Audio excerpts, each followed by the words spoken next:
có chừng là ý nhi sợ liền đứng sợ ai mai nhớ đến là cái mai mềm mềm mãi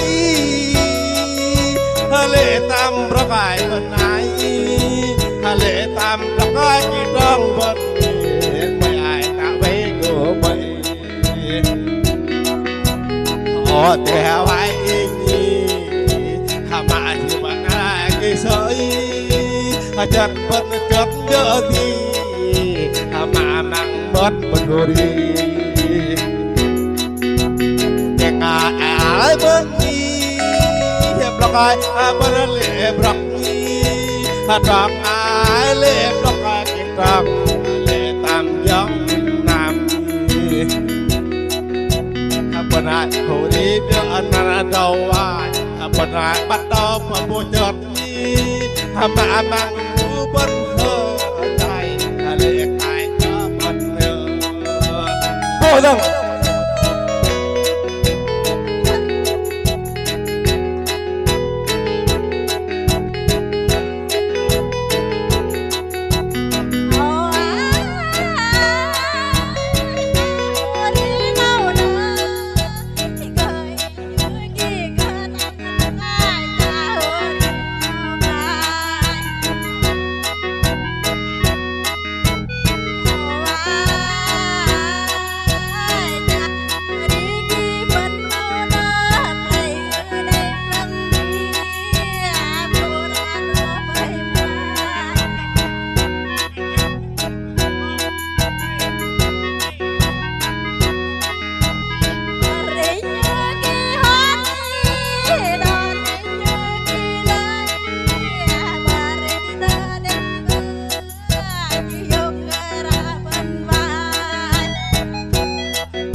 bên người